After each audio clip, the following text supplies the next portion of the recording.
फटाफट भी मिल जाते हैं। एनीवेज ये सवाल है जी हमारा। तो मैंने बच्चों के आने से पहले ये फॉर्मेट थोड़ा सा बना लिया था, फिर आगे भी मैंने कहा पता नहीं वर्किंग्स अब देखते हैं, इतना टाइम था, बच्चे आ गए तो बस कर दिया। Income expenses, statement of income expenditure लिखता है एग्जामिनर, तो इसलिए हमने इनकम एक्सपेंडिचर स्टेटमेंट लिखते थे, ठीक है, अकाउंट। तो आप इसको ऐसे ही कर लीजिएगा, statement of income and expenditure लिख लीजिएगा, ठीक है। इनकम एक्सपेंसेस, फिर फंड्स हैं, non current liabilities, non current assets, current assets Allah करेगा पूरा हो जाएगा। उसके बाद statement of changes in net assets है, और फिर ज़रूरत के हिसाब से वर्किंग्स करते जाएंगे, ठीक है। अच्छा, अब सवाल को थोड़ा सा गो थ्रू कर लेना मुनासिब रहेगा। क्विकली आए हम ट्रायल की तरफ। Capital assets non current assets को कहते हैं, पता है ना, capital assets non current assets, और इनकी अक्यूमुलेटेड डेप्रीसिएशन है। आज अलग गिवन है तो हम भी अलग से लेजर बनाएंगे या अलग वर्किंग कर लेंगे, ठीक है। यकम जनवरी 24 का मतलब ओपनिंग है, क्लियरली बताया उसने, यानी कि मैंने आपको वर्स्ट के लिए तैयार किया था कि ट्रायल में ये डेट हो ना हो पता होना चाहिए, लेकिन यहाँ पे वो क्लियरली लिखता है, वो इस परेशानी में नहीं डालता, पता है उसको अपने बच्चे का कि वो चॉइस में छोड़ के आए हुए हैं फाइनल अकाउंट्स को। लॉन्ग टर्म इन्वेस्टमेंट्स हैं, ये नॉन करंट एसेट होता है। फार्मेसी इन्वेंट्री क्लोजिंग, यानी क्लोजिंग इन्वेंट्री गिवन है, ठीक है, क्लोजिंग इन्वेंट्री को मसला करंट एसेट है, बैलेंस शीट में जाएगा, okay. Next, cash and bank balances current asset. General fund opening है, opening, statement of change in net assets में।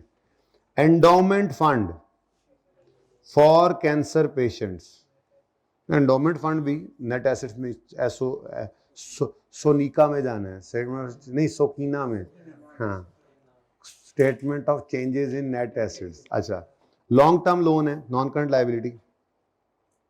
Accrued expenses current liabilities. Clinical income, ये तो इनकम है, क्लिनिकल इनकम मतलब clinic पे जो इनकम आ रही होगी, हॉस्पिटल है ना, तो क्लिनिक जो चलाते होंगे वहां पर, तो वहां से इनकम आ रही है।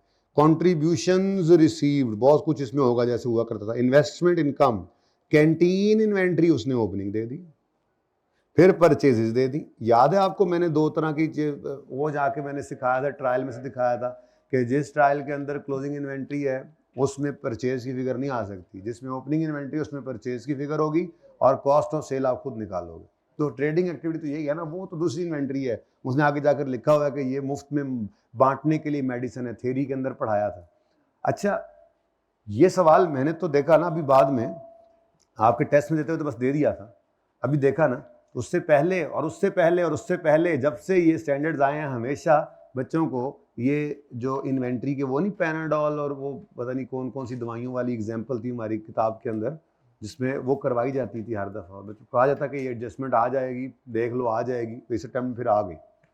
बच्चों को हर दफ़ा जो कहा जाता है बच्चे वो मानते नहीं है, बस आई हुई चीज़ तो दोबारा नहीं, ज़रूरी तो नहीं है, जो चीज़ सिलेबस में है नहीं आई हुई बिल्कुल आ सकती, ठीक है। खैर एनीवेज, ये तो हो गया सिंपल, ओपनिंग है, परचेजेज है, क्लोजिंग बता देगा तो कॉस्ट ऑफ सेल्स निकल आएगी, कैंटीन की सेल्स भी आ गई। लो, क्लिनिकल एक्सपेंसेस हैं, अच्छा ऊपर क्लिनिकल इनकम है, नीचे क्लिनिकल एक्सपेंसेस हैं, इसको इनकम में डाल देना है, इसको एक्सपेंसेस में डाल देना है।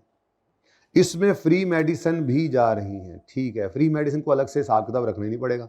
जनरल एंड एडमिन एक्सपेंसेस हैं, मार्केटिंग एक्सपेंसेस हैं, और इंटरेस्ट पेड है, ठीक है। अब वो कहता है GWH also operates a pharmacy providing free medicine and a canteen, ठीक है।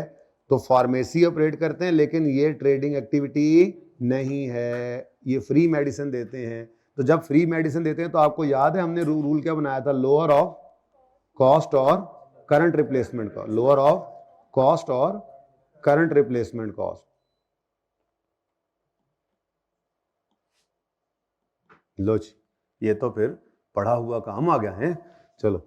और सेलिंग रिफ्रेशमेंट, ये तो ट्रेडिंग एक्टिविटी है ना, ये कैंटीन जो है ये तो ट्रेडिंग एक्टिविटी है। अब इसका जो स्टॉक होता है वो तो नॉर्मल लोअर ऑफ कॉस्ट और एनआरवी, ये तो IS2 के हिसाब से चलेगी, ठीक है ना। तो अगर इसकी इन्वेंट्री, जैसे ये देखो फार्मेसी है, ये देखो closing values, closing inventory values of pharmacy and canteen. Pharmacy को किस पे रखोगे, लोअर ऑफ कॉस्ट, और कैंटीन की इन्वेंट्री किस पे रखोगे, लोअर ऑफ कॉस्ट और एनआरवी, क्योंकि ये तो IS2 में ही चलना है ना इसमें, ठीक है। वो तो स्पेशल चीज थी कि मुफ्त में या नॉमिनल अमाउंट लेके अगर आप मेडिसिन को डिस्ट्रीब्यूट कर रहे हैं, कोई भी चीज डिस्ट्रीब्यूट कर रहे हैं एनपीओ, तो वो फिर उसको उसकी इन्वेंट्री किस पे रखता है, लोअर ऑफ कॉस्ट और करंट रिप्लेसमेंट कॉस्ट। पढ़ा था ना, वही आ गया। वो कहता है ये डिफरेंट मेजरमेंट बेसिस पर है। फार्मेसी कॉस्ट है 25, लोअर ऑफ कॉस्ट एनआरवी है नहीं, lower of cost and current replacement 22। ओ ये तो वैसे नहीं होना, है ही नहीं ना बीच में, और ये है कोई नहीं, कॉस्ट नहीं रहेगी क्योंकि लोअर क्या लेना था, लोअर क्या लेना था, कॉस्ट में से या करंट रिप्लेसमेंट कॉस्ट में से जो हो, तो हमारी करंट रिप्लेसमेंट कॉस्ट। अब हमारी इन्वेंट्री बैलेंस शीट में किस पर नजर आनी चाहिए, 22 पर, जबकि इस वक्त फिलहाल ट्रायल में इन्वेंट्री कितने गई, ये पड़ी है, किस पे पड़ी है, ओके, यानी उन्होंने इन्वेंट्री किस पे रखा हुआ है, अब ये इन्वेंट्री कम होगी, एडजस्टमेंट कह रही है ये इन्वेंट्री 22 पे ले जानी है, तो 3 रुपए से इन्वेंट्री क्या हो जाएगी, कम। अच्छा, इन्वेंट्री की कम होने से कॉस्ट ऑफ सेल नहीं है ये सेल, बस समझाने के लिए कह रहा हूं, जो ज्यादा किया हुआ था कि आपकी क्लोजिंग स्टॉक कम करते थे, इन्वेंट्री कम करते थे, तो कॉस्ट ऑफ सेल और फिर जीपी कम, लेकिन ना तो ये जीपी है ना कॉस्ट ऑफ सेल है, सादा सी बात है। जो एक्सपेंसेस हैं वो ये फ्री मेडिसिन वाले एक्सपेंसेस है ना, इन एक्सपेंसेस को हम क्या कर लेंगे, बढ़ा लेंगे इस अमाउंट से, ठीक है, सही है, 3 रुपए से एक्सपेंस बढ़ जाएगा, यानी कि इसकी एंट्री क्या करनी है, देखो हमने राइट डाउन करके इन्वेंट्री को लेके आना है किस पे, 22, तो 3 रुपए से इन्वेंट्री को कम करना है, तो फार्मेसी इन्वेंट्री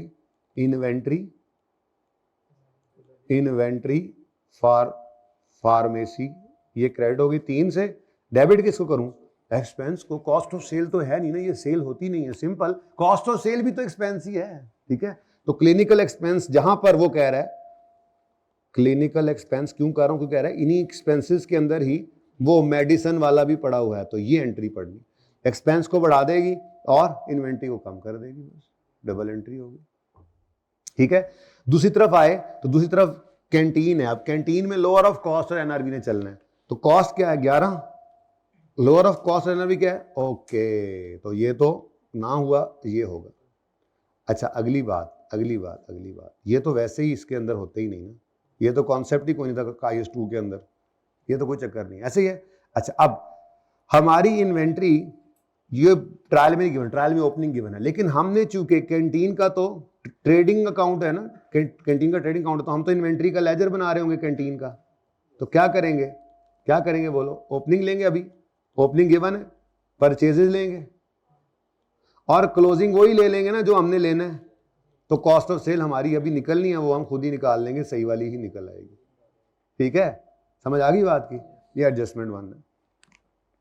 उसके बाद स्ट्रेट फॉरवर्ड चीजें हैं, एडजस्टमेंट में कहता है 24 में GW's board of trustees pass resolution के 30% और ऑफ ईच ईयर सरप्लस जो है वो एलोकेट करना to a designated special fund called health care fund. अब ये चूंकि एक्सटर्नली रिस्ट्रिक्टेड है ना,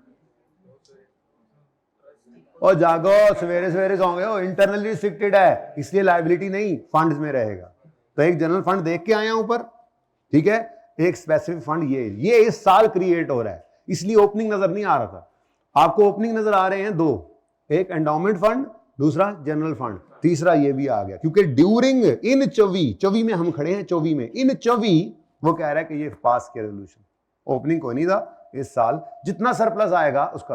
अच्छा, अब आप कहोगे सर सरप्लस गलत आया, 30% गलत, तो नहीं, सरप्लस में कोई गलती थी जिससे सरप्लस की अमाउंट गलत आई, तो उसका नंबर कट चुका है, अब आपने उस गलत अमाउंट सरप्लस की के ऊपर 30% लगा के जनरल फंड से निकाल के इस स्पेसिफिक फंड में डाला, इसके पूरे नंबर मिलेंगे आपको, ये ज़हन में रखें, बार बार मैं शुरू दिन से कहता आ रहा हूं, ओके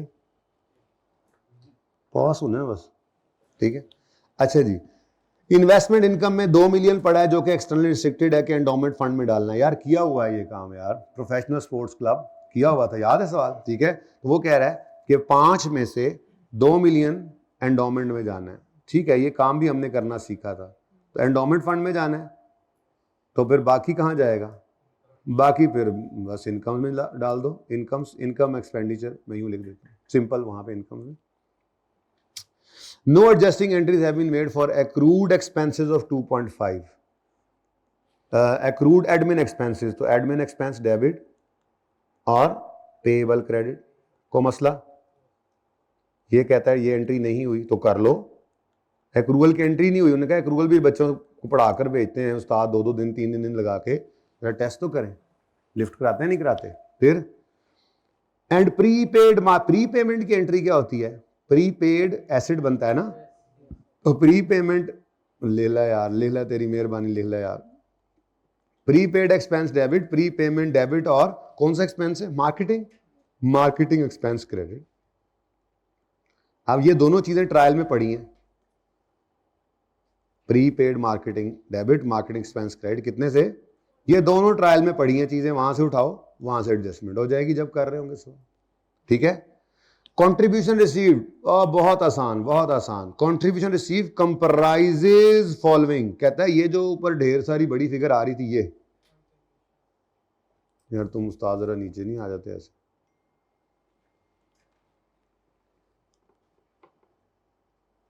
ठीक है।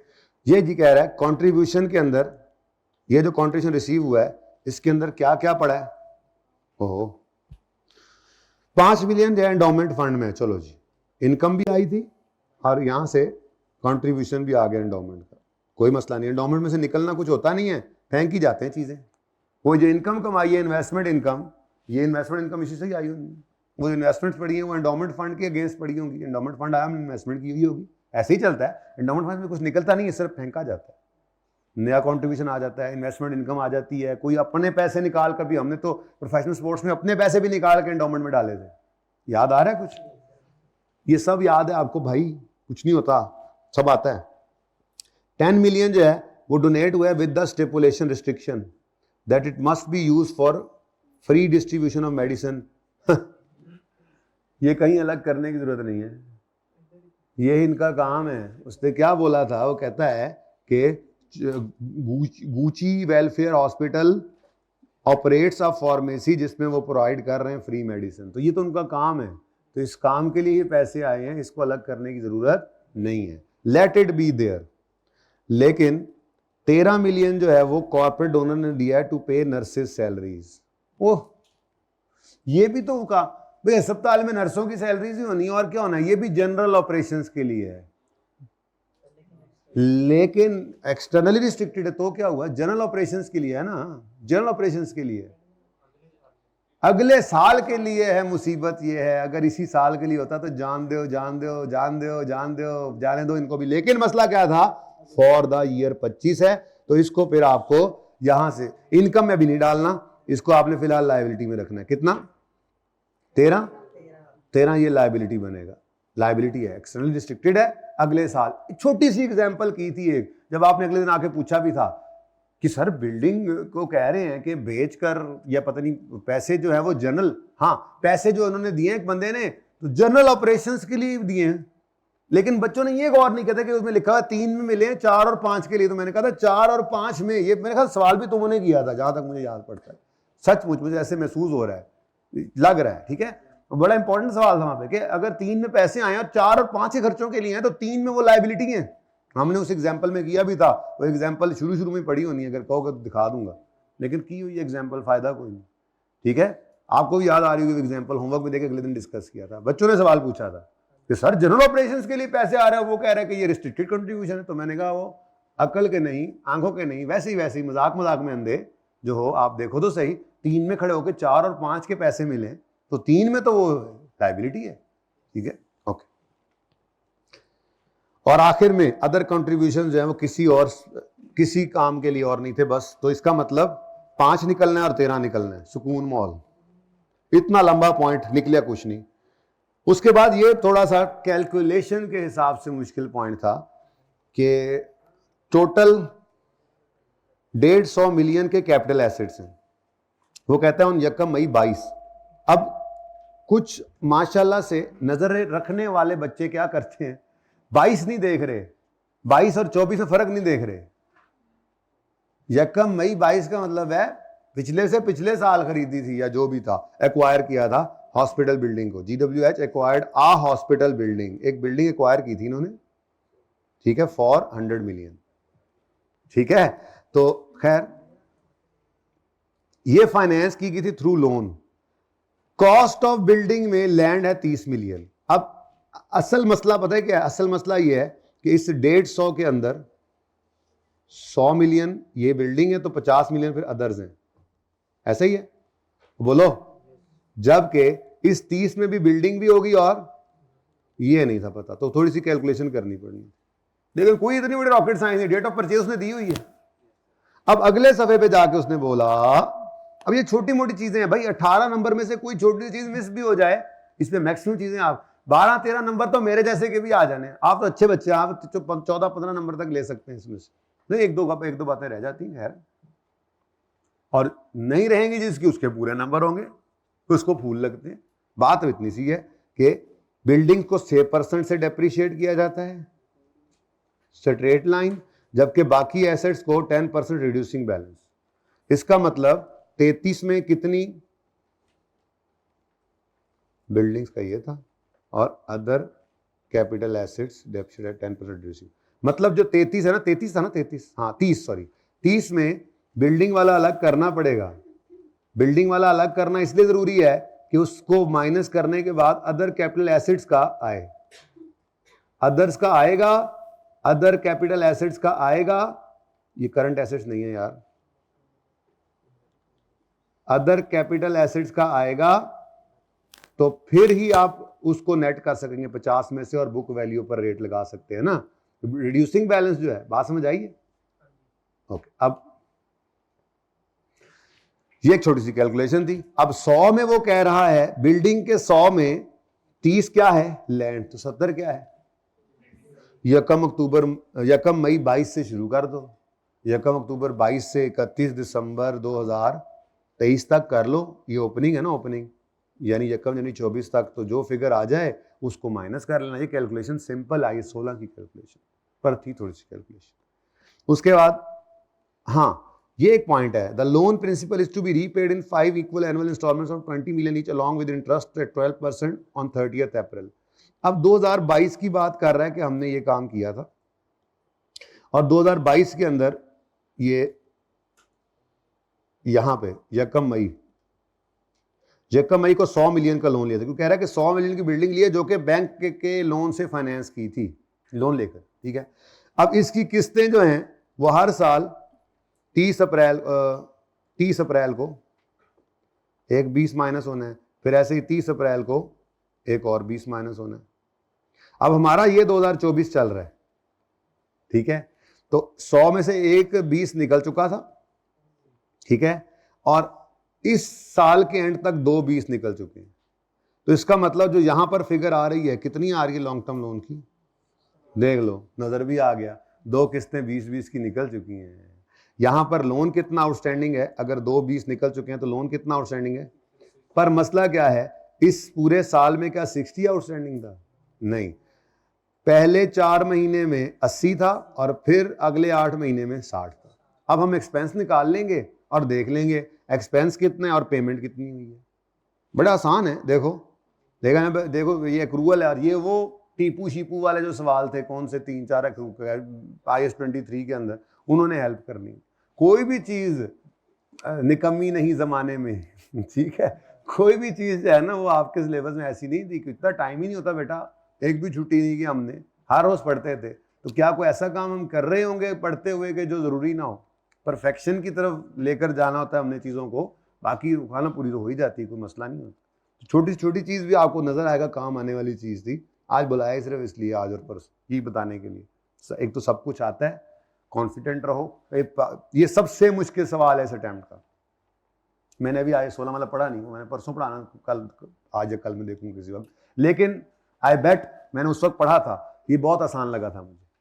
ये सबसे मुश्किल सवाल है, NPO का सबसे मुश्किल सवाल था पर्चे के अंदर। इसने जो मुमकिन हो सकता था इसमें डाला था, बिस्मिल्लाह करा, ठीक है, तो फिर भी मुश्किल नहीं है। अच्छा भैया देखो, 12% हमने कहा जी 80 इंटू 12% इंटू कितना बनता है 30 अप्रैल तक, 4 महीने, बोलो, प्लस फिर बच गया 60 इंटू 12% इंटू 8/12, टोटल कितना बनता है एक्सपेंस।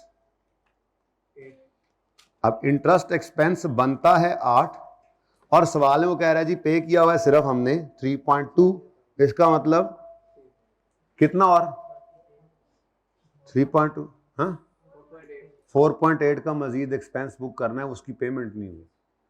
तो एक्रूअल की adjustment, interest expense, debit, interest payable, credit, ठीक है। अरे यार आपकी फेयर एडजस्टमेंट पड़ी हुई है, 1 अक्टूबर पे medical equipment with fair value of 40 आ गया है। मैंने स्पेसिफिकली कहा था, एक सवाल में आपने कहा था सर वो तो इस तरह किया हुआ, मैंने कहा था नहीं गलत है गलत है गलत है। हमने क्या करना है, इसको फेयर वैल्यू पे रिकॉर्ड करना है, यानी इसकी एंट्री होगी इक्विपमेंट डेबिट कितने पे 40 पे, और फिर डेफर्ड लायबिलिटी, ठीक है, लायबिलिटी क्रेडिट कर लेनी थी हमने, ये 40, इधर एसेट को डेबिट करना था और साथ ही लायबिलिटी को इनकम बनाना था। ये मैंने कहा था आपको, सवाल का नाम नहीं याद रहा इसका सोल्यूशन में, नहीं चौंकतार में शायद ये था या नहीं था, एक एस्टैक वाले सवाल नाम का सवाल था जिसमें गलत था ये सोल्यूशन, पीछे हमने क्लास में या कोई था सही एक सवाल जिसमें बकायदा मैंने करवाया, 14वां भाई कह रहे हैं, चलें मैंने करवाया सवाल, आप लोगों ने अगले दिन कहा सोल्यूशन में ये गलत है, मैंने कहा वो गलत वाला खराब है, वो काट दो उसको, यही ट्रीटमेंट है, गलती से हो गया होगा, वही चीज आई हुई है कि डोनेशन, तो उसने मुमकिन हर मुमकिन चीज डाली हुई है। अगला पॉइंट तो हमने कर लिया, अब आधा घंटा लगना चाहिए इस सवाल को, करें शुरू है जी। रिक्वायरमेंट्स की तरफ से चलना है, सारा सवाल पढ़ लिया, सवाल को कम से कम 2 दफा पढ़ना है शुरू करने से पहले। इस सवाल में कोई मसला अभी तक तो नहीं नजर आया, ये मैं कह रहा हूं बहुत मुश्किल सवाल था, लेकिन इसमें कोई चीज ऐसी नहीं है जो आपके का नॉलेज से बाहर हो। आई क्या भी कहता है किताब से बाहर नहीं आना, किताब में हमने सारा कुछ पढ़ लिया, तो पर्चे में और कुछ नहीं होता सिवाय इसके कि आपकी परेशानी या महीने तैयारी वाले में आपकी सुस्ती, that's it. GWZ also operate pharmacy, अच्छा अब ये फार्मेसी वाली एडजस्टमेंट कर लेते हैं जी। तो एक चीज है यहां पर मैं कैंटीन ट्रेडिंग एक्टिविटी लिख लेता हूं, मुझे क्या क्या चाहिए देख लेना जी।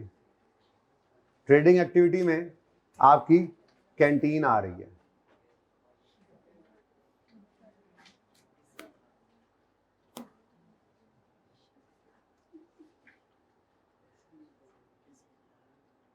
Trading activity canteen,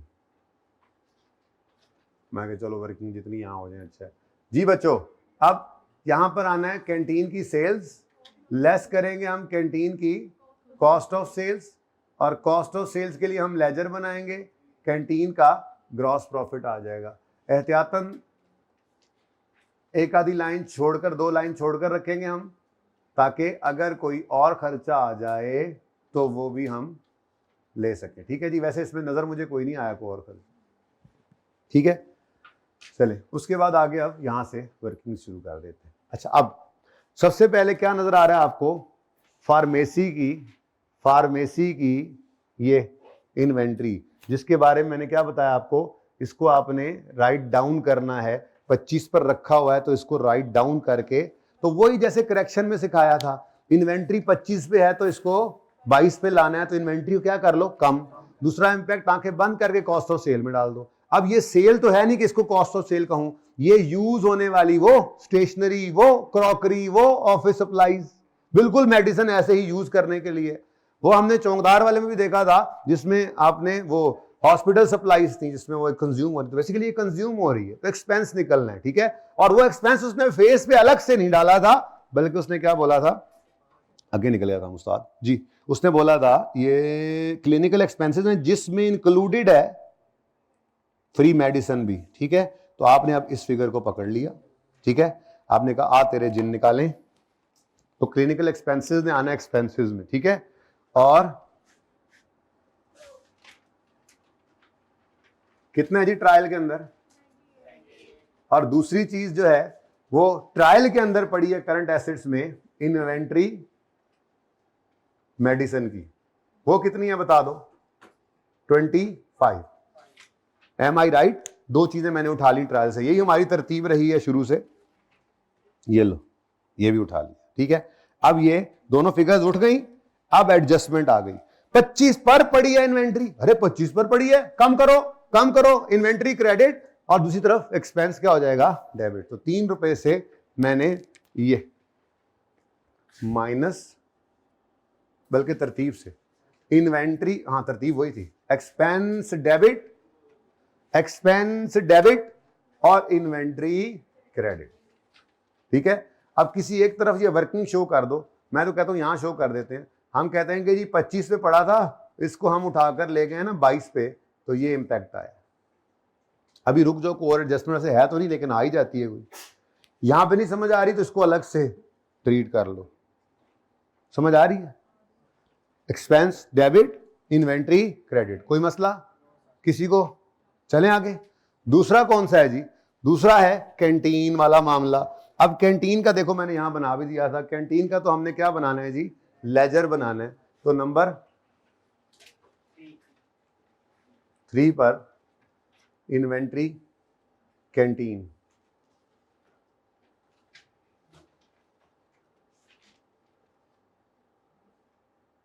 inventory canteen. अब ओपनिंग सवाल में गिवन था, ट्रायल में से जो फिगर उठाते जाए उसको टिक करते जाए। समझ आ रही है? परेशान लग रहे हो? पक्की बात है? 100% समझ आ रही है? पक्का? सही। भाई एक मिनट, भाई क्यों नहीं आया अभी तक? उन्हें बोल दो यार, कितनी देर लगेगी? आपने बोला जब बच्चों ने कहा पीछे पड़े टेस्ट, तो वे आप पढ़ लो उनको। ये अहमद को तो सबसे पहले दो ना आके, अहमद हाथ खड़ा करो। बाकी उन्हें फौरन कहें यार कॉपीज लेकर आए जो बच्चे। अहमद को 2 कॉपियां दो, लेट की वजह से भी एक दे दो। होगी यार, आपको रोला डाला बच्चों ने। उन्हें कहें कॉपीज लाकर रखे पीछे और आते हुए बच्चे को दें आप कॉपीज। यार यार टेम्पो तोड़ दिया यार आप लोगों ने यार। टाइम नहीं है, टाइम नहीं है, पक्का टाइम है। टाइम नहीं कहते वो लोग, टाइम कहते होते हैं। ठीक है, पक्का टाइम। मैंने तो कई जगह पर लिखा हुआ भी देखा टाइम। ओपनिंग, परचेजेस, क्लोजिंग, ये 3 चीजें आ गई। 12, 14 और 10:30। 12 फिर परचेजेस 14। ट्रायल वाली हर चीज का सिंगल इंपैक्ट आता है। ये बड़ा हॉस्पिटल है, अकाउंटेंट्स बिठाए हुए इन्होंने, तो ये डबल एंट्री से पहुंची हुई है चीज। परचेज डेबिट क्रेडिटर या कैश क्रेडिट होकर आप तक पहुंचा हुआ है। ट्रायल वाली हर चीज बताया था, ये तो बचपन से ये तो सुना, कम से कम इतनी गलती इंट्रो जो याद रह गए आंधी थानू। ट्रायल वाली हर चीज का सिंगल इंपैक्ट और अदर इंफॉर्मेशन का डबल इफेक्ट। तो ट्रायल वाली हर चीज एक दफा आना है, उठाकर लिखो जहां उसको लिखना। ठीक है, तो ओपनिंग आ गया, परचेज आ गया। अब क्लोजिंग की वैसे डबल एंट्री होती है, हम वही कर रहे हैं। हम कॉस्ट ऑफ सेल में से क्रेडिट करते हैं, बैलेंस शीट में लिख देते हैं, तो वो कॉस्ट ऑफ सेल बैलेंसिंग आ रही होती है। एनीवेज हम तो इस तरतीब पे चलते हैं। तो कैरी डाउन हमने क्या ले लिया? अब ये 10.5 की वर्किंग शो करने की कोई जरूरत नहीं, सवाल में गिवन था। 3 तो हमने निकाला ना, 25 माइनस 22 करके इसको राइट डाउन किया था। नहीं समझ आई? अब ये एडजस्टमेंट का असर आपकी कॉस्ट ऑफ सेल पे पड़ जाना है। ठीक है, कॉस्ट ऑफ सेल आपने निकालनी है बैलेंसिंग, कितनी? 15 पॉइंट। अब ये देखो, ये 15.5 इधर आ गया, और ये closing stock inventory of what? Inventory of क्या चीज है? कैंटीन। ये अब इसको आप वर्किंग का रेफरेंस भी ना दो, सवाल में जो गिवन थी, सवाल में 2 इन्वेंट्रीज गिवन थी, बैलेंस शीट में, वो ट्रायल में नहीं थी, ट्रायल में ओपनिंग पड़ी थी, क्लोजिंग में 2 इन्वेंट्रीज गिवन थी। आपने किस पे रखनी है? जो सही वाली है उस पर रख लो ऑटोमेटिकली। अगर यहां पर आप क्या लेते, क्या वो कॉस्ट क्या थी? 11। अगर यहां 11 लेते, देखो यहां 11 लेते तो यहां पे क्या आता? 15। आपने इसको राइट डाउन किया, 10.5 पे लाए। अब इन्वेंट्री के कम होने से कॉस्ट ऑफ सेल बढ़ गई, देख लो ऑटोमेटिक। ठीक है जी, तो 10.5 इधर आ जाएगा। ठीक है, और सही है, आगे बढ़ो। एडजस्टमेंट हो गई। हालांकि आप सेल लिख के फटाफट प्रॉफिट भी निकाल सकते हैं, लेकिन एंड पे करते हैं। अब आने दो, गड्डी नु आने दो, 1 इज ओवर। हाँ जी, 2 के बारे में कहता है, रेजोल्यूशन पास किया है, 30% ऑफ हर साल का सरप्लस एलोकेट करना है, और उसका नाम रखना है HC फंड। हेल्थ केयर को जरा मैं शॉर्ट फॉर्म में बोला। तो यहां पर आना है जी मामला, अभी मामला आया नहीं है, लेकिन हम एहतियातन पहले ही लिख लेते हैं। यहां पे आएगा ना सरप्लस, जब बोलो सरप्लस आएगा तो उसमें से हम क्या करेंगे? Transfer to health care fund, ठीक है, ये हम कर लेंगे यहां पर।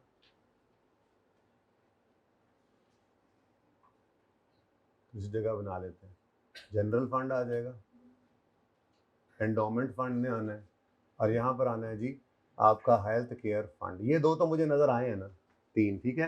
तो जब ये आ जाएगा तो जनरल फंड में से कुछ अमाउंट निकाल कर इधर डाल देंगे, ठीक है। पर मैंने वैसे एडजस्टमेंट लिख दी कि आपने सरप्लस को, जो भी सरप्लस आएगा उसको आपने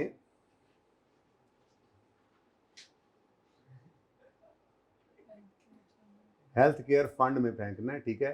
तो यहाँ पर वो 30% होगा। तो मैंने कहा अभी जहन में आपने तो करके रखना है, बहरहाल मैंने यहाँ पर लिख भी दिया, ठीक है, सही है।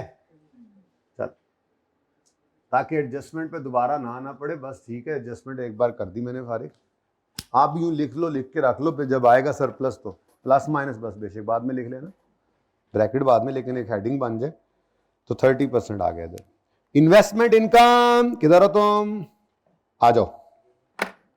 इन्वेस्टमेंट इनकम में 2 रुपए, क्या सॉरी, क्लिनिकल इनकम टेक की है मैंने, हो नहीं सकता, कहां की क्लिनिकल इनकम, कहां टेक की हुई है बेटा, ये 5 मैंने किया है टिक, ये तो इन्वेस्टमेंट इनकम है, और अभी इसको उठाया है इसीलिए लेके जा रहा हूं, अब अभी टिक करके ले जा रहा हूं। क्लिनिकल इनकम पड़ी है, ये 47 है, वो लिख ली, अच्छा अच्छा, हाँ ठीक है, लिख ली है, टिक नहीं की है, ये कह रहे हो, ओके ओके। तो एडजस्टमेंट जो नहीं है, इसको नहीं टिक किया हुआ था फिर, अच्छा जी सुने, मुझे दाल लगा रहा है कभी इधर कभी, सुनो भाई सुनो यार, एडजस्टमेंट भाई चलो कहीं नहीं है, लिखना है तो लिख लो यार। अच्छा इधर देखो, अब क्या चीज कर रहा था मैं, हाँ, इन्वेस्टमेंट इनकम 2 मिलियन की जो है वो एंडोमेंट फंड में डालनी है, क्लियर। तो एंडोमेंट फंड में डालनी है इन्वेस्टमेंट 2 की, तो 5 उठा लो, यही तरतीब थी प्रोफेशनल स्पोर्ट्स क्लब में। यहां मैंने लिखा आकर इन्वेस्टमेंट इनकम, इन्वेस्टमेंट इनकम, कितना सादा सवाल, 5 है, 5। अब इस 5 में से 2 को यहां से डेबिट करके एंडोमेंट फंड में क्रेडिट कर दो, एंडोमेंट फंड, ठीक है। एंडोमेंट फंड पता नहीं ओपनिंग कितना होगा, फिलहाल ये अब आ गया है। इन्वेस्टमेंट इनकम कितनी है जी, 2, ठीक है जी। तो ये आप एंट्री, डबल एंट्री सिखाई थी आपको, ये डबल एंट्री से आया है, अगर आपने डबल एंट्री से करना है तो, नहीं तो यूं कह लें आप कहेंगे वहीं पे मैंने सीधा कर दिया, 3 उधर भेज दें 2 इधर भेज दें, तब भी ठीक है। वैसे मैंने करेक्टिंग एंट्री की है, क्योंकि उसने क्या एंट्री कर रखी है, cash debit investment income credit. मैं कह रहा हूं नहीं, कैश डेबिट एंडोमेंट फंड 2 से क्रेडिट और इनकम 3 से क्रेडिट होनी चाहिए थी। तो चलो कोई नहीं, हम 5 को सही कर लिया, वहां से जो क्रेडिट हुआ पड़ा था ज्यादा सारा, उसमें से 2 को डेबिट किया, वो यहाँ पे क्रेडिट कर दिया, ठीक है। देख लो, नहीं नजर आ रहा, समझ नहीं आ रहा, नजर नहीं आ रहा, ये मैं बोलता हूं फिर नजर आएगा। 5 है, इतनी जगह हो, अगली सीट पे आओ, अगली सीट पे आओ, जरा जगह दो इसको, चौधरी इधर होके बैठो यार, नजर आ रहा है कौन, ओके, नहीं तो इदरीस को वहां से उठा दें वैसे तुम लोगों ने बाय ऑप्शन भी बीच में बैग भी रखा हुआ है, और सिर्फ अरे मतलब नजर आ रहा होगा तो बैठे हुए ना ऐसे। अच्छा सुनो भाई, ये इनकम नजर आ रही है, असल में ना मैंने आपको यूं बताया था कि उसने एंट्री कर होना चाहिए था, मैं कह रहा हूं होना चाहिए था cash debit, investment income credit, endowment fund credit, इस तरह से। लेकिन उन्होंने क्या कर रखा है, cash debit investment income credit 5 से। तो रेक्टिफाइंग एंट्री क्या होगी, हम कह रहे हैं जी ये इन्वेस्टमेंट इनकम को 2 रुपए से डेबिट करो और इसको एंडोमेंट फंड में क्रेडिट कर दो। तो यही मैंने किया है डायरेक्टली, ठीक है। और ऐसे हमने किया भी था प्रोफेशनल स्पोर्ट्स क्लब वाले सवाल में, 2-3 चीजों में ऐसे किया था, ये समझ आया, ये एक्स्ट्रा जो बात की फजूल में। लो जी नेक्स्ट, सबसे मुश्किल सवाल, इतना सही है बस। लो जी, no adjusting entries have been made for admin expenses और मार्केटिंग, ठीक है। तो इन दोनों को भी उठा लो, इनको आओ तुम्हारे भी जिन निकाले। 45.6 और 15.2, 45.6 एडमिन एक्सपेंसेस है, ऐसे ही है, कितने है जी 40। देखो ना वो कह रहा है एक्रूवल की एंट्री इसमें नहीं पड़ी, एक एक्सपेंस पेएबल था नहीं रिकॉर्ड हुआ, तो करते हुए क्या करेंगे, एक्सपेंस बढ़ाएंगे और पेएबल रिकॉर्ड कर लेंगे, नहीं करना है ना ब्रैकेट में कर लें। दूसरा कौन सा है जी, मार्केटिंग एक्सपेंस, दूसरा कौन सा है जी मार्केटिंग। इसके बारे में कह रहा है कि इसमें भी एक्रूवल प्री पेमेंट की एंट्री नहीं हुई, मतलब प्री पेड नहीं निकाला इसमें से, एक्सपेंस एक्रूड एक्सपेंस डाला नहीं है क्योंकि पेमेंट नहीं हुई थी, और प्री पेड निकाला नहीं क्योंकि पेमेंट हो गई थी, उन्होंने पेमेंट की बेस भी रखा होता है, नॉर्मली ये मसला होता है। ठीक है, अब ये कितना है,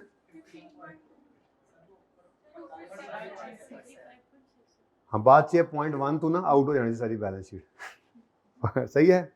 चलो अब देख लो भाई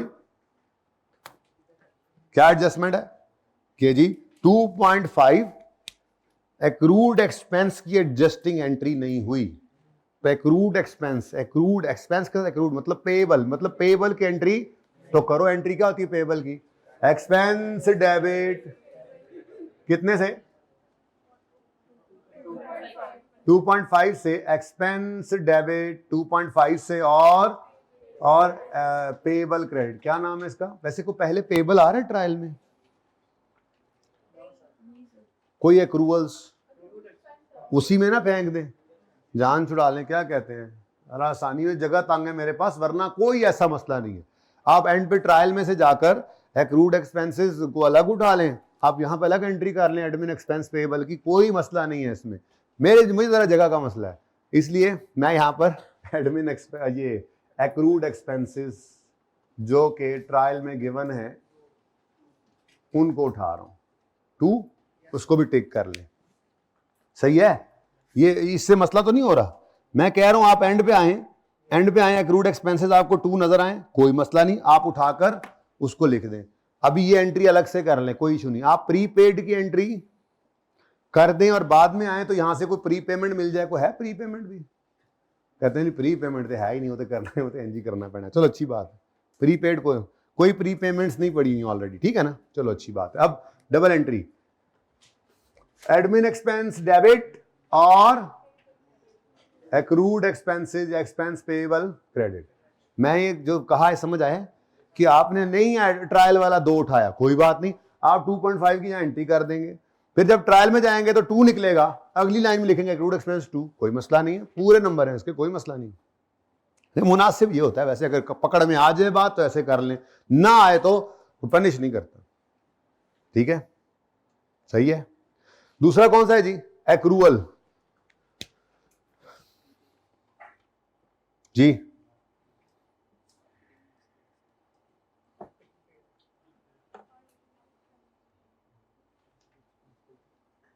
हाँ जी सॉरी जी, एक्रूवल क्या है, प्री पेमेंट है, प्री पेड एसेट डेबिट करो, मार्केटिंग एक्सपेंस को क्रेडिट कर दो, तो pre payment debit, pre paid marketing debit. अब इसका ना कोई पहले से था नहीं, पड़ा होता ना, जैसे प्री पेमेंट्स नजर आ रही होती मुझे तो मैं प्री पेमेंट्स भी यहां लिख लेता, उसमें जरा इजी हो जाता है, मेरे लिए जगह का मसला होता, बाकी वो यहां पर भी ऐसी है, प्री पेमेंट अलग एंट्री करो, ट्रायल में से फिर निकल आता है, अल्लाह करे बाद में निकल आए, मैं कह रहा हूं अब मुझे नजर नहीं, अल्लाह करे बाद में निकल आए, मैं बाद में उसको अलग से लिखूं, फिर आपको देखो यार कुछ हुआ, कोई मसला नहीं है, नंबर मिलेंगे। खैर एनीवेज नजर में से मैंने मारी कि नहीं नजर आया मुझे। मार्केटिंग एक्सपेंसेस कितने हैं, 4.2 pre payment debit expense credit, ठीक है। एक एंट्री तो और की जगह रखो, वो ऊपर लिख लेंगे वैसे, अब यही हो सकता है फिर, अब जगह के मसलाइल तो हैं ना अब मेरे बोर्ड पे। नेक्स्ट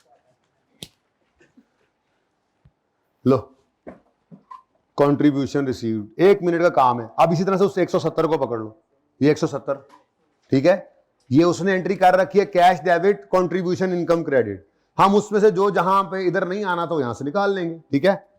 हमने क्या डिसाइड किया था, हमने कहा था इस 5 को निकाल लो और इस 13 को निकाल लो, बाकी सब वहीं पड़ा रहे, 5 निकाल के एंडोमेंट फंड में और 13 निकाल के लायबिलिटी में, ठीक है, एक्सटर्नल रिस्ट्रिक्शन। तो यहाँ पे आकर लिखें कंट्रीब्यूशन, कंट्रीब्यूशन इनकम लिख लो, ये लो इनकम लिख लो, कितना ही टोटल 100। अब इसमें से 5 निकालो और एंडोमेंट फंड में ले जाओ, तो निकालो डेबिट और क्रेडिट कर दो इसको। अब अल्लाह करे कुछ और ना आ जाए, जगह मुक गई मेरे को। कंट्रीब्यूशन इनकम कितना 5, और इसमें से और कितना निकालना है 13 निकाल कहां ले जाएं, लायबिलिटी में। तो 13 यहां से कितने गया, ये डेबिट 13, क्रेडिट करंट या नॉन करंट, सिंपल अगले साल 25 के लिए है तो करंट, ठीक है। तो payable liability for nurses salaries,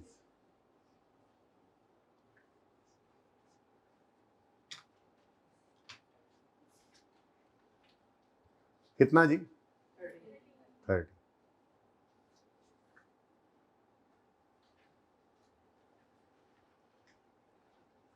जगह दे रोले पै गए जी, हुण सवाल मुक्कण वाला हो गया ना। नहीं जी, नेक्स्ट।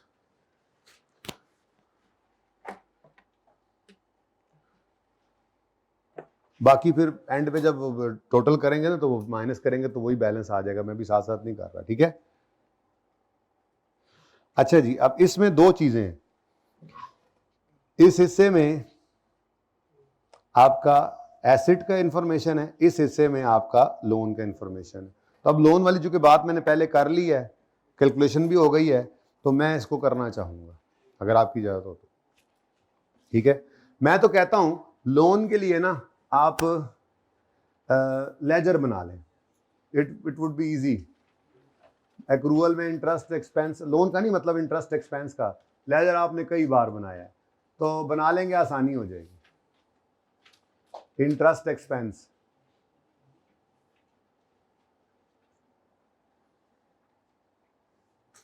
ओपनिंग में कोई पेएबल नजर आ रहा है सवाल में? ओपनिंग में कोई पेएबल नजर आ रहा है? मुझे तो नहीं नजर आ रहा। ठीक है, ठीक है जी।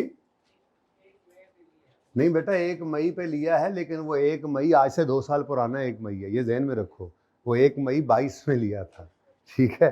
खैर चलें छोड़े। ओपनिंग पेएबल नजर नहीं आ रहा तो खुद से कैसे कह सकता हूँ पेएबल मतलब वो हो जाता होगा अलॉन्ग विद इंटरेस्ट 30 अप्रैल को पे होता है, यानी 30 अप्रैल को पेमेंट हो गई होगी, 30 अप्रैल को पेमेंट हो गई होगी, इसीलिए तो ओपनिंग पेड, ओपनिंग था भी, ओपनिंग कर लो, करना है तो ओपनिंग कर लो। पूरी कहानी करते हैं, फिर पूरी कहानी करते हैं, आ जाओ फिर अगर समझ नहीं है तो। ये हमारा यहाँ पे जगह नहीं जाया करते, यहीं पे कर लेते हैं।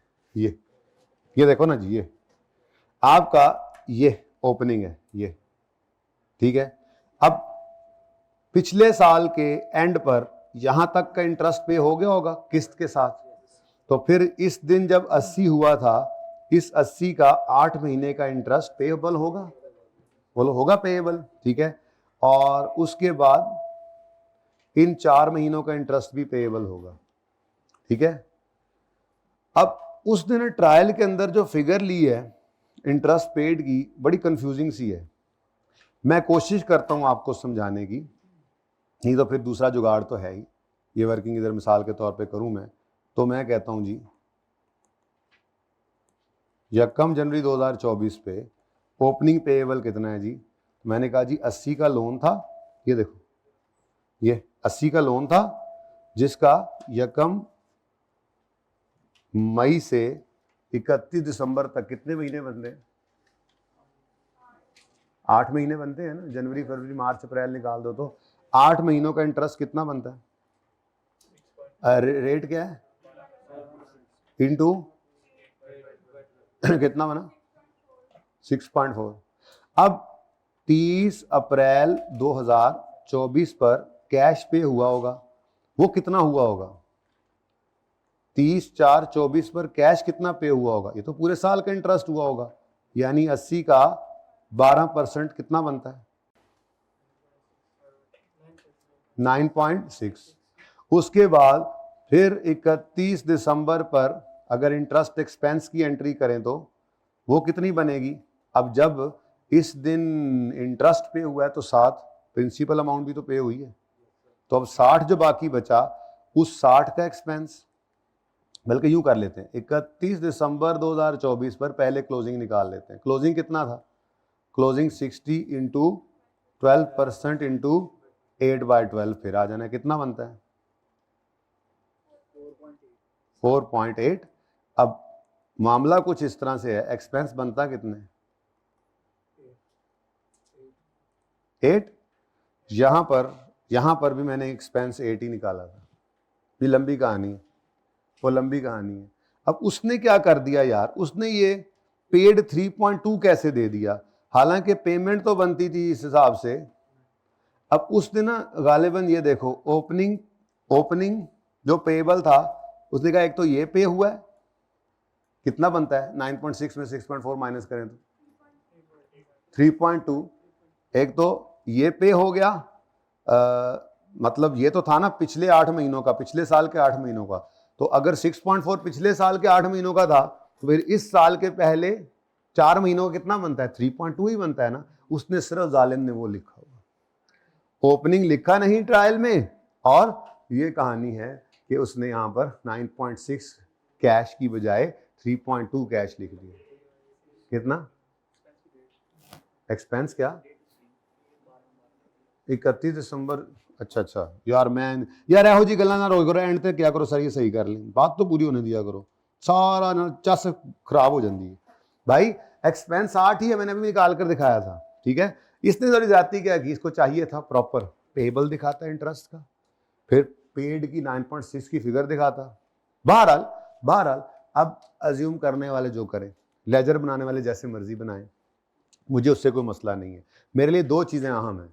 नंबर 1, 8 को एक्सपेंस में आना चाहिए और 4.8 को लायबिलिटी में। आप इससे मुत्तफिक हैं तो मैं ये लेजर बना देता हूँ दोबारा, नहीं है तो फिर दूसरे वाला तरीका क्या है? दूसरा तरीका ये है कि आप इनकम एक्सपेंडिचर के अंदर एक्सपेंसेस में इंटरेस्ट की फिगर पकड़ें और कहें जी कितना 3.2 ये पेड है ऑलरेडी, और कितना पेएबल होना चाहिए 4.8 का, तो आप एंट्री करें 4.8 से डेबिट, और बैलेंस शीट के अंदर पेएबल में इंटरेस्ट पेएबल 4.8 से क्रेडिट। इसका आंसर क्या आएगा बताओ? इसका 8 आएगा और ये 4.8 आएगा। क्या फर्क है दोनों में? ये मेरा लेजर है, इसमें भी 8 का एक्सपेंस और 4.8 मैंने पेएबल शो करना है। क्या पसंद आ रहा है आपको? लेजर में लॉजिकली बात सारी समझ आती है, ठीक है। हालांकि आपको वो 9 नजर नहीं आ रहा, 9.6 ट्रायल में नजर नहीं आ रहा, तो फिर ठीक है, समझ आ गया। वैसे कहानी ये हुई है, समझ आ गया तो फिर यही कर लेते हैं। समझ आ गया है ना, जरा 3.2 जरा नजर आ रहा होगा, वो ये कर लेते हैं। अब ये जहन में आ सकता था ना, मैंने ये पूरी कहानी इसलिए कि जहन में आ सकता था कि ये पिछले साल से जो लोन लिया है और वो कह रहा है इंटरेस्ट हर साल 30 अप्रैल को पे होना है, तो फिर अगर 30 अप्रैल को पे हुआ होगा तो वो तो पिछले साल 1 मई से इस साल 30 अप्रैल तक होगा, तो वो तो 3.2 नहीं बनता। वो 3.2 कैसे लिखा हुआ है? तो फिर मैंने पूरी कहानी आपको बताई कि उसने क्या ज्यादती की, उसने इन दोनों को नेट कर दिया और पेमेंट की फिगर सिर्फ इस साल की दिखा दी। इन दोनों का फर्क क्या है? 3.2। बात समझ आ रही है? तो 3.2 उसने पेड में रख दिया। अब अगर ये वाला इस तरह से लेजर बनाए तब भी बनता है। हम ये भी कह सकते थे, जैसे मैं गोली कराने लगा था पहले, क्या गोली कराया था भाई रईस में कि यार ओपनिंग नजर नहीं आ रहा तो 0 लिखो, ठीक है। उसके बाद क्लोजिंग और पेड कितना आ रहा है 3.2 ट्रायल में, क्लोजिंग आपने कहना है जी 8 महीनों का इंटरेस्ट पेएबल बनता है 4.8, तो ये जनाब एक्सपेंस आ गया, ऐसे भी चल जाता नहीं। ये सही ना, या ये पिक्चर लो या फिर ये काम करो, पूरी पिक्चर सामने है ना, तो उसके बाद फिर बस ठीक है। पर्चे में क्या करना है, ट्रायल में पेड की फिगर नजर आ रही है, आपने देखना है 30 अप्रैल तक का तो पे हो गया होना है, इसका मतलब इस साल 8 महीनों का पेएबल है, तो पेएबल की एंट्री कर लें, ठीक है। ये आपके लिए, क्योंकि इसमें मैं फिर ये नहीं दिखा सकता कि ये क्या किया उसने, कैसे किया, इसने किया हुआ है, उसने 3.2 नेट में शो किया हुआ है, ठीक है। अब क्या है आप बता दो, क्या फरमाइश है? ये लेजर बनाएं या ये काम करें? फिर लेजर से ये ना कहो कि ये क्या हो रहा है, इससे तो नहीं परेशान हो गए। फिर इसका फिर हल मैं निकाल देता हूं कि क्या करना है। इधर देखो जी, अब तो ब्रॉड डाउन पहले निकालो, ब्रॉड डाउन भाई पिछले साल 80 का लोन था, इस साल 60 का लोन है ना, इंटू 12% इंटू 8 बाय, एक मिनट, इस नंबर 4 को यहां कर लेते, खुला डुला कर, इसकी वर्किंग जरा तंग हो रही है इधर है। मैं इसका फिर हल निकाल देता हूं, आपको 3.2 भी मैं दिखा देता हूं, उसकी ज़ियारत भी करा देता हूं, लेकिन इस तरह से बात पूरी समझ आती है। लोन की समझ आ रही है ना। 23 में 22 में लिया था, 22 में लोन लिया था 1 मई को, तो 31 दिसंबर 22 तक 8 महीने उसका पेएबल बना होगा इंटरेस्ट। फिर 23 के साल में 30 अप्रैल को उसकी एक किस्त और वो वाला इंटरेस्ट पे हो गया उन्हें। फिर 1 अप्रैल 23 से 31 दिसंबर 23 तक के 8 महीनों का इंटरेस्ट पेएबल बना होना है, जो हमारे साल के शुरू में पेएबल होना है। ठीक है, तो यहां पर हमने लिखा जी इंटरेस्ट एक्सपेंस 1 जनवरी 2024 पर ब्रॉड डाउन ने कहा जी अपना 80 का लोन था पिछले साल,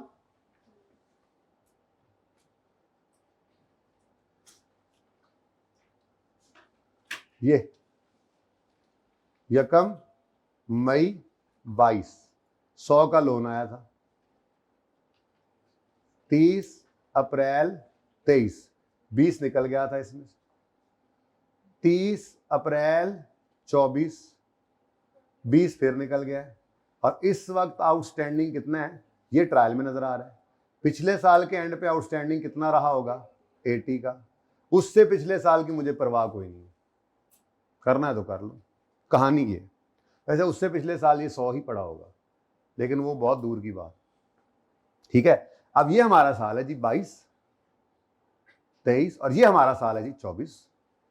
तो ये मैं कह रहा हूं हमारे साल के पहले दिन 80 का आउटस्टैंडिंग लोन होगा, जो 4 महीने तक आउटस्टैंडिंग रहा हमारे साल में। ठीक है, तो इन 4 महीनों का इंटरेस्ट और ओपनिंग में कितना पेएबल होगा वो 8 महीनों का बनता था, 3 4 5 6 7 8 पूरे हो ही गए। ठीक है, तो यहां पे हमने कहा 80 इंटू 12% है, 8/12, ये साल के शुरू में ये 8 महीनों का इंटरेस्ट पेएबल होना है, क्योंकि वो इस दिन आके पे होना है। ठीक है, कितना बना? अब ये एक एडजस्टमेंट थोड़ी टफ है, लेकिन जिसने इतना नहीं सोचा हो ना, ट्रायल से पेड़ उठाया होना, गुल की एंट्री डाली नहीं, अल्लाह अल्लाह खैर सला तेजी से घर, वो भी सही है। ठीक है, तो ने जीरो जिम कर किया था, तुम्हारा आंसर यही है, बेहतरीन है, चलते जाना रुकना नहीं। अच्छा, उसके बाद यहां पर आता है जी इंटरेस्ट एक्सपेंस, वो मुझे नहीं पता, वो भी निकल सकता है। एक बात बताऊं, इंटरेस्ट एक्सपेंस भी निकल सकता है पहले, चाहो तो इंटरेस्ट एक्सपेंस पहले निकाल लो, चाहो तो इंटरेस्ट एक्सपेंस कैसे, 80 इंटू 12% 4/12 और फिर 60 इंटू 12% इंटू 8/12, ये भी निकल आएगा। ये बल्कि पहले मैंने निकाला ही यही था वहां पे। ठीक है, एनीवेज फिलहाल तो ट्रायल में कैश की फिगर नजर आ रही है, लेकिन मैंने कैश की फिगर खुद निकालनी है, और मैंने कहा जी कैश की फिगर क्या है जी 80 का 12%, कितना? अब ये 9.6 के अंदर क्या कुछ पड़ा है, 6.4 साल के स्टार्ट वाला और 3.2 इस साल के 4 महीनों का, ये इस तरह से मिलकर बना हुआ है। लो आपका 3.2 भी आपको नजर आ गया। उसने क्या किया, उसने ये 6.4 कैंसिल कर दिया, यहाँ पे जीरो ज्यूम करके बच्चा चल सकता था। एनीवेज क्लोजिंग कितना होगा पेएबल 31 दिसंबर 24 पर, ये मैंने निकाल लिया। मैंने कहा जी अब इस दिन 20 की किस्त पे होने के बाद अब लोन 60 रह गया आउटस्टैंडिंग, और 60 इंटू 12% इंटू 8/12, तो यहां पर बैलेंसिंग 8 आ गया। ठीक है, तो बिल्कुल ये कर सकते हैं आप, और जीरो ज्यूम करके भी कर सकते हैं, क्योंकि मुझे इनकम एक्सपेंडिचर के लिए ये 8 चाहिए और बैलेंस शीट के लिए 4.8 चाहिए, जैसे मर्जी आए निकालो। सबसे आसान तरीका तो ये था, ट्रायल वाला पेड इधर लिखते इंटरेस्ट एक्सपेंस में यहां पर, और 8 महीने के एक्रूवल की एंट्री डालते, अल्लाह खैर सर। लेकिन लॉजिकली क्लियर नहीं होना था, जहन में ये फंसा होना था कि लोन का तो हर साल के एंड पर, मतलब लोन का जो साल पूरा होता है तो उसकी किस्त और साल का इंटरेस्ट वहां पे होता है, तो फिर इसका मतलब ये हुआ क्या, तो उसने ये किया होता, ज्यादती है, ऐसे नहीं होना चाहिए था, ये टेक्निकली सही नहीं है बच्चे के लिए, पर्चे के अंदर उसको ओपनिंग देना चाहिए था। ठीक है, एनीवेज हमें क्या, हम तो अब कर चुके, एवं यार इतना टाइम लग गया, इससे मैं तो सोचा नहीं सी इतना लग जाएगा। वर्किंग नंबर 4, 1 2 3, ये 4, अच्छा 4 लिखा हो, कितना जी 8, एक्सपेंस कितना है 8, और करंट लायबिलिटीज में इंटरेस्ट पेएबल, ये भी वर्किंग 4 में ही आपने निकाला है खुद, कितना 4.8, ठीक है। पता नहीं नजर आ रहा है कि नहीं, 4.8 अलग था अलग से थोड़ा सा, और तो मैंने लगता है एसिड के सामने ही आ जानी लायबिलिटीज जेडी स्पीड नाल असीं जा रहे हैं ना, जैसे इदरीस के पास बन बचने थे ना ऐसी। चलो भाई अब एसिड की तरफ बाद में आते हैं, ये वाला पॉइंट भी कर दें, फिर एसिड को पॉइंट आखिरी के साथ मिलाकर करते हैं। Equipment with a fair value of 40 was received, ledger ही बना लेते हैं, नंबर वर्किंग नंबर 5, इधर तंग क्या करना यार, 2 ही वर्किंग रह गई हैं, यहां पर करता हूं वर्किंग नंबर 5।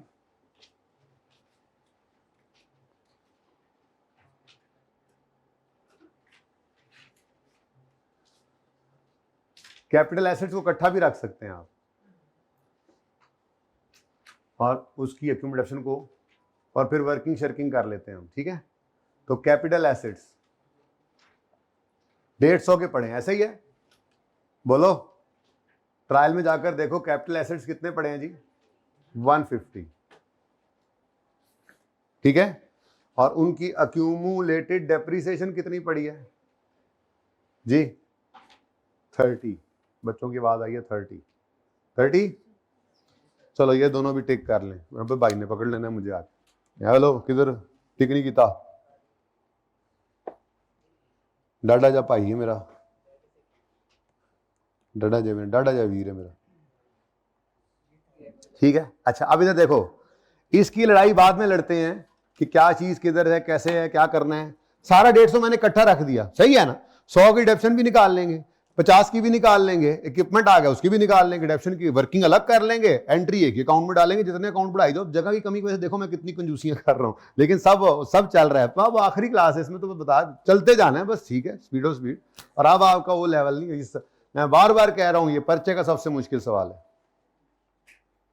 और ये कुछ नहीं है। और इसमें देख लो 1-2 एडजस्टमेंट फिर भी मुश्किल हैं, टफ हैं, लेकिन क्या हो गया, बाकी सारा सवाल भी तो था। उसको नहीं समझ आई होगी, एडजस्टमेंट नहीं भी समझ आई थी जिनको, उन्होंने भी सही कर लिया, देख लो जीरो जूम करके, ठीक है। चलो खैर, नेक्स्ट कॉन्फिडेंस बूस्टर है आज की क्लास, इंशाल्लाह देखेंगे आप।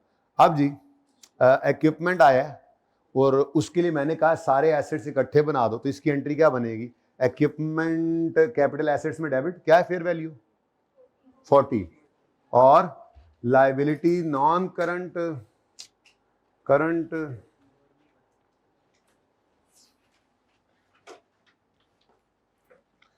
नवी मुसीबत पै गई।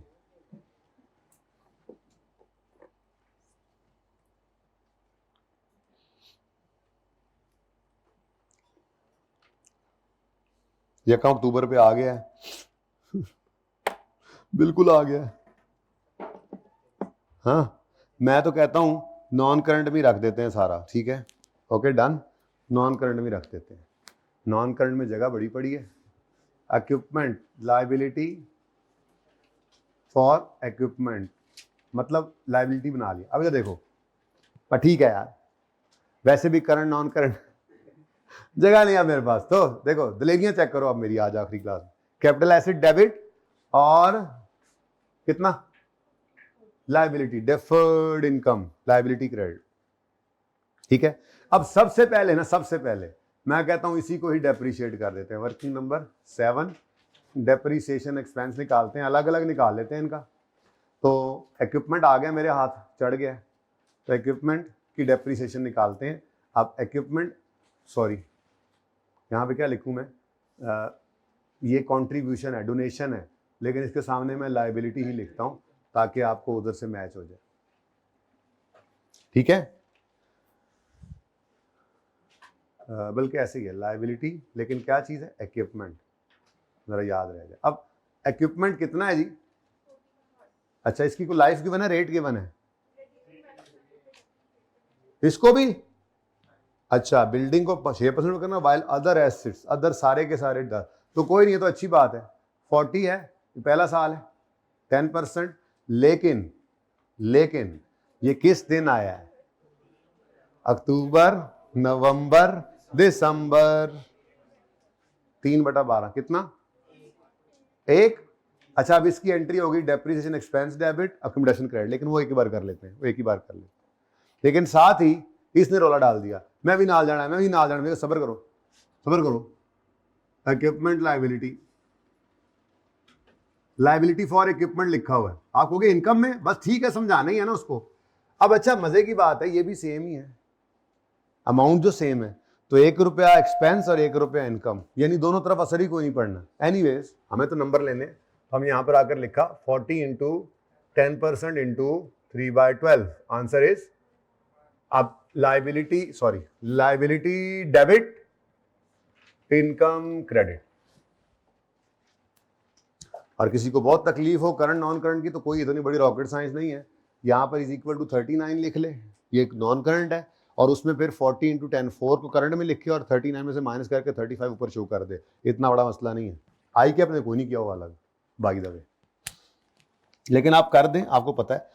मैंने ICAP से पूछा था, गवर्नमेंट ग्रांट के मामले में भी पूछा था, तो उन्होंने कहा था कि जी देखें, वो IS-1 की असल में डेफिनेशन को पूरा नहीं करती, इसलिए डेफर्ड ग्रांट को IS-20 में हम नहीं करते करंट नॉन करंट में बाइफरकेट।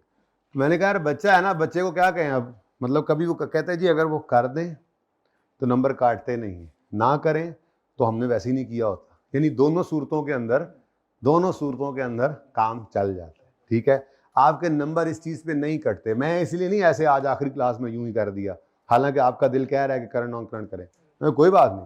तो ICAP ने अपने सोल्यूशन के अंदर देखें जरा एक नज़र, आपका सोल्यूशन भी है, सोल्यूशन नहीं है, कौन सा सवाल है? ये रहा, एसेट्स की बात हो रही है, किसी लाइबिलिटीज की? ये देखो 39 सारे का सारा कहाँ पड़ा हुआ है, करंट में नहीं डाला उसने, ऐसे ही है, कोई बात नहीं। बहरहाल किसी ने डालना हो करंट में, तो 4 करंट में, 39 माइनस 4 35 नॉन करंट में। लेकिन आपको मैंने रियल बात बताई है, नंबर नहीं कटते दोनों तरह से, तो जो जैसे रिलैक्स हो वैसे करे, मेरे अल्लाह इजाजत है। ठीक है, अच्छा जी, आज इजाजतों का दिन है, इज़न दिए जा रहे हैं। अच्छा जी, ले जी, अब बस रह क्या गया, बिल्डिंग और उसकी डेप्रिसिएशन। अब मसला क्या है? मसला ये है कि इस 30 में अक्यूमुलेटेड एप्शन कितनी पड़ी हुई है बिल्डिंग की, ये क्वेश्चन है। लेकिन बिल्डिंग की डेप्रिसिएशन कैसे निकलनी है, मेरा ख्याल है ये कोई मसला नहीं है, क्योंकि बिल्डिंग के बारे में क्या कहा था, 6% कॉस्ट स्ट्रेट लाइन। ठीक है, अब 100 पे लगा दूं 6%, 100 में 30% क्या है, तो फिर 70% क्या है, बिल्डिंग। ये ध्यान में रखना। अच्छा, एक काम क्यों नहीं करते यार, हमें एक काम करना है, पता है हमें अक्यूमुलेटेड डेप्शन निकालनी, पता है ना, बोलो तो।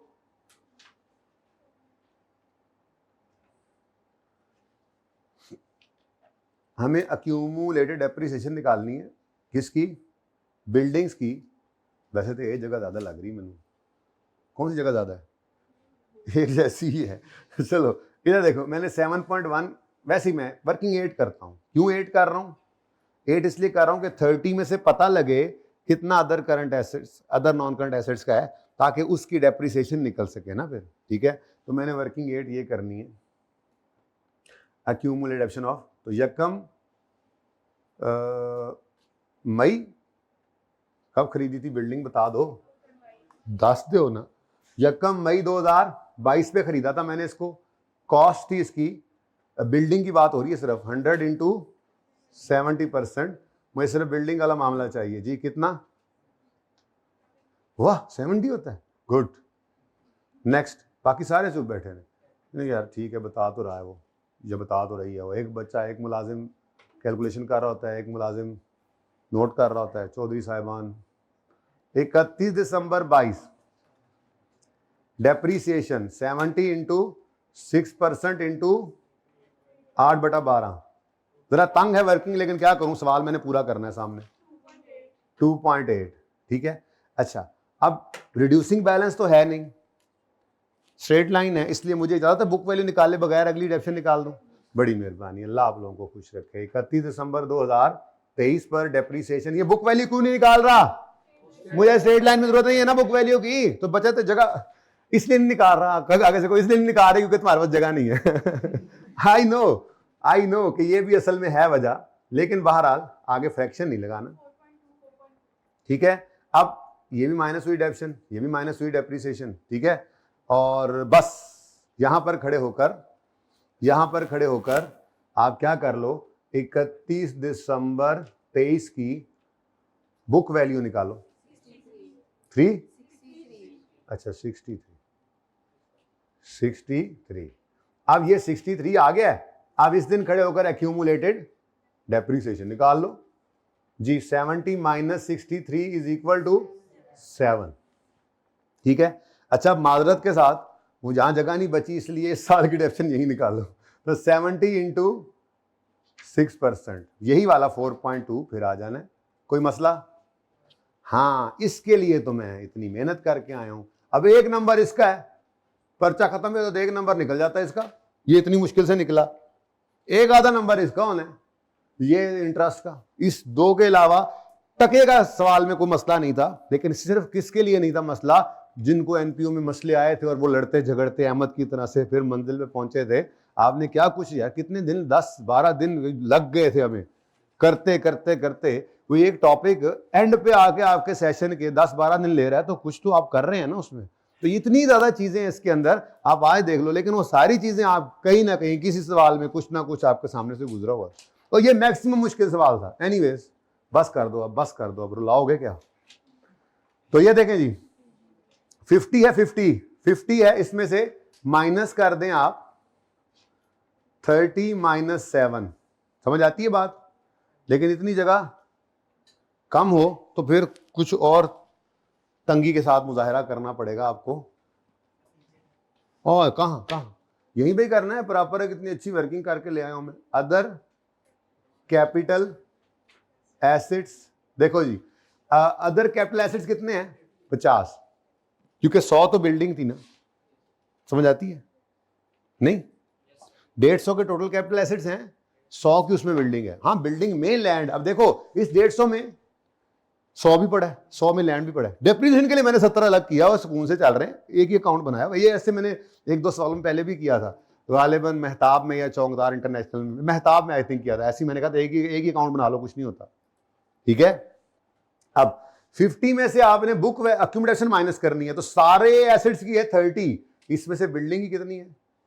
इसका 50 माइनस 27 हो गया, इनटू कितने %? 10। ये समझ आ रहा है? ये क्या है जी? 27 क्या है? अगर 7 रुपए बिल्डिंग की अक्यूमुलेटेड डेप्शन है और टोटल अकोमोडेशन सवाल के अंदर गिवन है 30, तो 1 जनवरी 24 पे, तो इसका मतलब फिर बाकी कैपिटल एसेट्स की कितनी डेप्शन अक्यूमुलेट हुई पड़ी है? बोलो।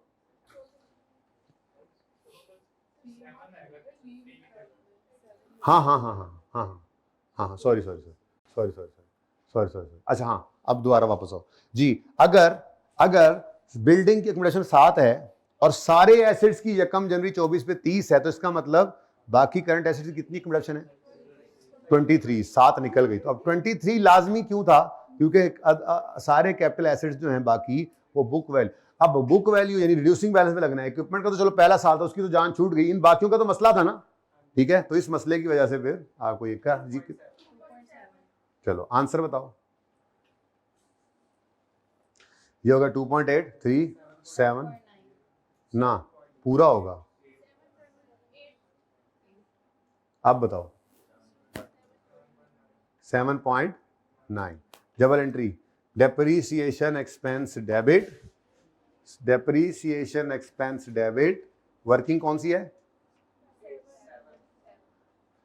7.9, depreciation expense debit, accumulated depreciation credit। खत्म कहानी, सवाल खत्म। आ जाओ अब ट्रायल की तरफ।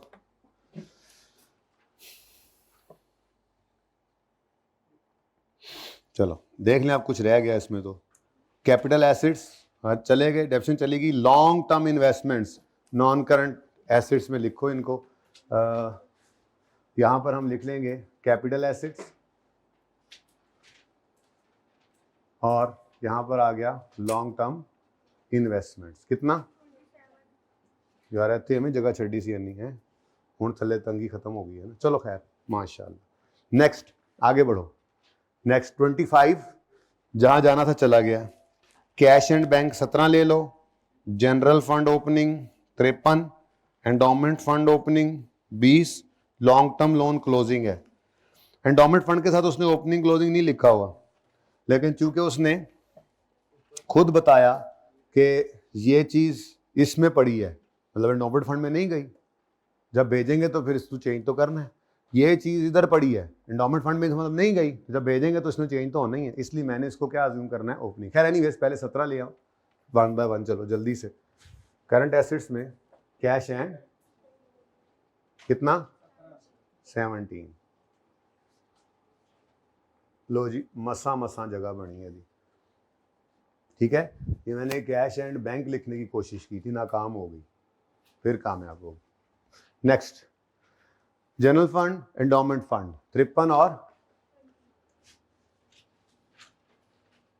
53 और 20। ये कोई नहीं था, ये पहला साल यही आया, इसी साल इन्होंने ड्यूरिंग 2024 इन्होंने रेजोल्यूशन पास की, ठीक है। लॉन्ग टर्म लोन 60 ओपनिंग है या क्लोजिंग है? क्योंकि 30 अप्रैल को किस्त पे हो जाती है, जब यूं लिखा होता है ना, मैंने आपको बताया था कि payable repaid the loan principal is to be repaid in 5 installments along with interest on 30 अप्रैल। तो ये मतलब एग्रीमेंट की बात है, और कुछ ना कहे तो ये होता है लाजमी। तो 30 अप्रैल को किस्त पे हुई है तो तभी 60 मन है ना, हमने हिसाब लगा के देखा अपनी टाइमलाइन पे, तो ये जो 60 नजर आ रहा है कैसे हुआ है, 2 किस्तें पे हुई हैं तभी हुआ। तो ये क्लोजिंग है, simple. Long term loan 60। Next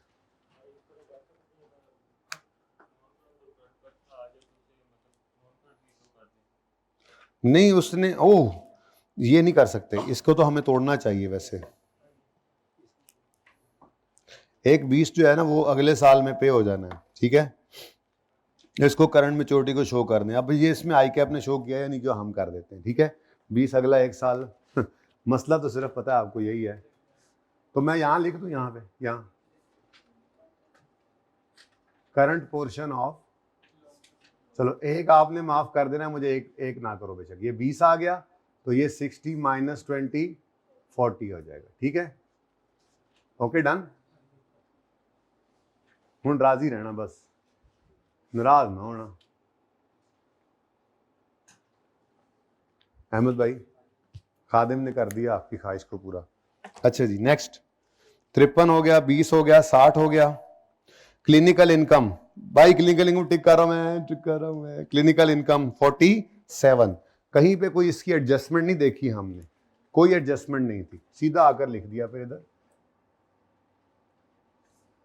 तो जिसको सवाल ना भी आता उसको ये तो इनकम तो इधर लिख ही देगा वो। कितना 40। कुछ रह गया अभी? यस। कैंटीन सेल्स 200, ये 200 आ गया जी। 20 है, अच्छा 20। यस आगे वो मुझे यहाँ से पॉइंट नहीं नजर आया, यहाँ से बड़ा कम नजर आता है असल में बोर्ड के बिल्कुल। साहब को यहाँ से बोर्ड नजर आता तो मैं तो ऊपर खड़ा होता हूँ। मुझे 200 ही नजर आया था, 0.0 लिखा हुआ था। ले जी डन। कहाँ पे? यहाँ पे आ गए। चलो उसके बाद इंटरेस्ट पेड, ये मैं ले गया हूँ, मैंने लेजर बना लिया था, कहानी खत्म हो गई है जी, ठीक है। कुछ भी नहीं रहा मेरे ख्याल से, तो अब बस मुकम्मल करो। ये लेजर कंप्लीट है, ठीक है। ये लेजर भी कंप्लीट कर लो जी। 190 और ये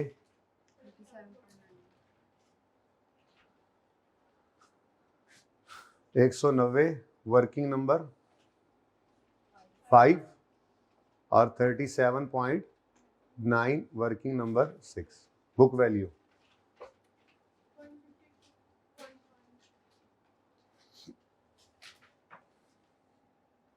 इंटरेस्ट पेएबल भी आ गया 4.8, एक्सपेंस भी चला गया है। ये 1 2 3 4 लेजर्स बनाए थे, ये ओके हो गए, ठीक है। अब प्रॉफिट की फिगर है 4.5 कैंटीन प्रॉफिट आ गया। Working number 2 4.5। खत्म कहानी, लेजर सारे हो गए पूरे। चलो 3 152 101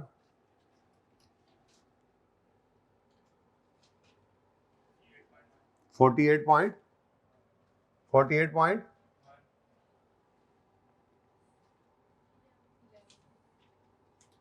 सही है, बताओ।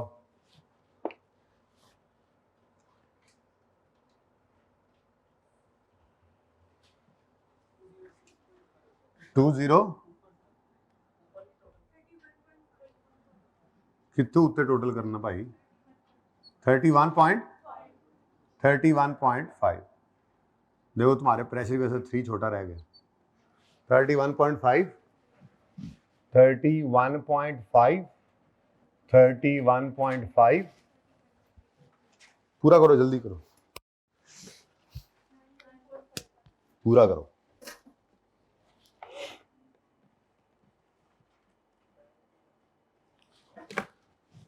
चलो अभी ब्रेक करते हैं, इसको पूरा करें।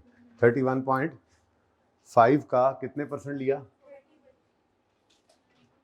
9.45। यहां से निकाल लो, इधर फेंक दो, बस जी।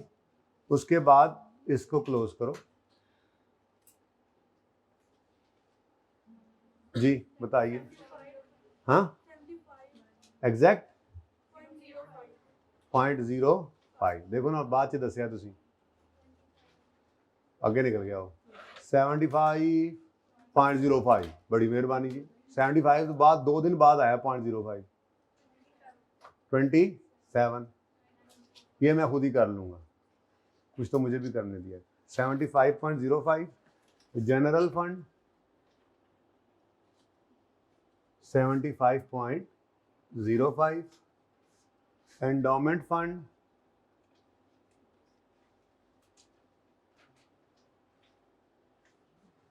27, और क्या नाम है इसका, हेल्थ केयर फंड। इधर वैसे नहीं, कोशिश करिएगा यहाँ पे कोई भी एब्रिविएशन यूज करें।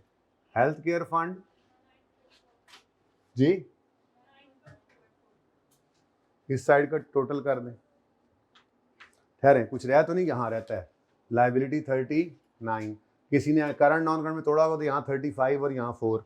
मैंने बता दिया, आई कैप ने कहा है कि नंबर नहीं काटते, बच्चा जैसे भी कर ले, दोनों तरह से, ठीक है। तो इट्स अप टू यू, जैसे दिल करे। ओके, उसके बाद उसी कहना सीधा से ही दिल करेगा जी। इसका आंसर क्या आया? 22, 22 पे ही लाना था ना इन्वेंट्री को, लोअर ऑफ कॉस्ट और नेट रिप्लेसमेंट कॉस्ट, ठीक है जी। कितना? हाँ ये रह गया है 4.5। हाँ देख लो, कुछ रहता नहीं। 3 2 सही है। और इधर वही है, क्या है ना, 2 चेक करो, वही है। मुझे खुद पे इतना एतबार नहीं है, देख लो आप लोग, आप पे ज़्यादा एतबार है। चलो मुबारक। पेपर में ऐसा हो जाए तो वो यार, ठीक है जी। यहाँ पर इस बार कितनी देर की रिकॉर्डिंग होगी भाई? उधर अच्छी तस्वीर लो यहाँ से, अगली बार वालों को रिकॉर्डिंग दूंगा ये वाली।